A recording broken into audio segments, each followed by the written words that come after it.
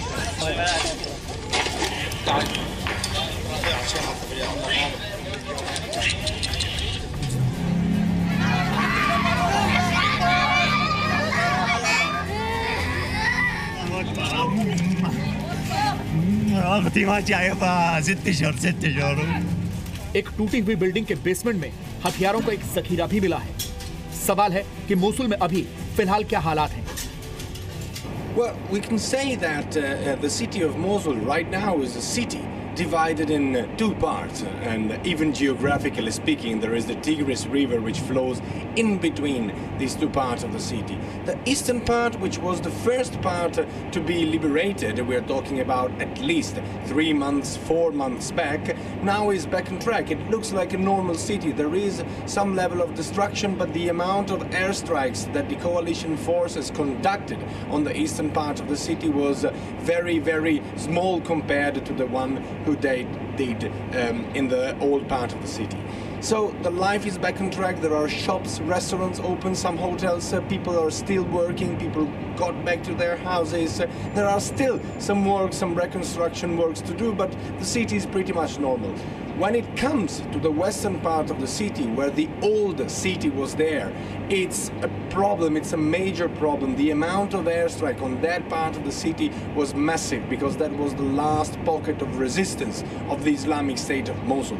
The old city is more or less like an entire enormous pile of rubble. The level of destruction is enormous. There are perhaps more than 1,000 corpses buried underneath the rubble.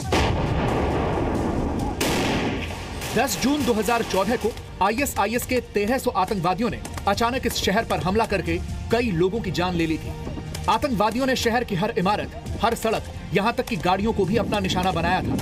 और फिर डर के मारे शहर की 5 लाख की आबादी ने उस वक्त मोसुल से भागना ही उचित समझा। अब क्या इन लोगों को वापस लाने के लिए कोई योजना है?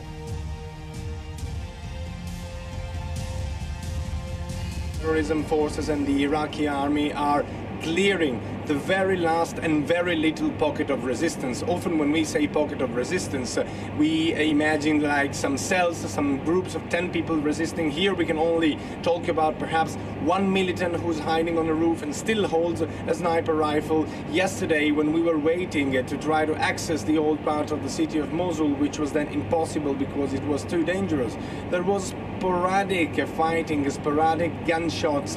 So this is the situation. Yes, the city is liberated, but the Iraqi army are still fighting on the ground. इस शहर में न जाने कितनों ने अपने पिता को खोया, कईयों से उनकी मां और बहनों का साया छिन गया, लेकिन आज इन सभी लोगों के चेहरे पर इस बात का सुकून है कि आजादी ने इनके घर में कदम रखा है। लेकिन क्या यह कहा जा सकता है कि मोसुल पर इराकी फौज की पूरी जीत हो चुकी है?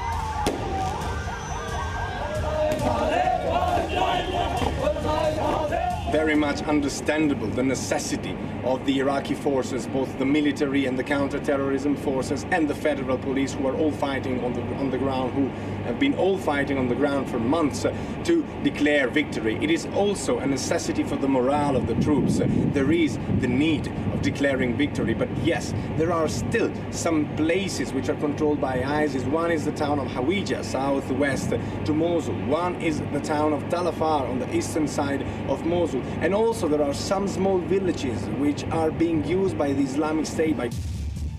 ISIS के सरगना बगदादी की यह तस्वीरें मोसुल की अल नूरी मस्जिद की ही हैं। मोसुल की ही अल नूरी मस्जिद से बगदादी ने 3 साल पहले खुद को खलीफा घोषित किया था। अब एक बार फिर यह दावा किया जा रहा है कि बगदादी मारा गया। लेकिन जब तक बगदादी के साथ साथ आतंक की सोच का विनाश नहीं हो जाता, मोसुल की यह आजादी अधूरी है। डेनियल पगानी, जी मीडिया, मोसुल, इराक। जिस तरह की रिपोर्टिंग अभी आपने देखी, ऐसी रिपोर्टिंग करना अब फैशन में नहीं है, लेकिन हम चाहते हैं कि यह परंपरा जिंदा रहे और आपके अंदर ऐसी सार्थक रिपोर्टिंग देखने की आदत बनी रहे। और इसीलिए आपने देखा होगा कि जी मीडिया की टीम दुनिया की मुश्किल से मुश्किल जगहों पर और कठिन परिस्थितियों में हमेशा ग्राउंड रिपोर्टिंग करती है।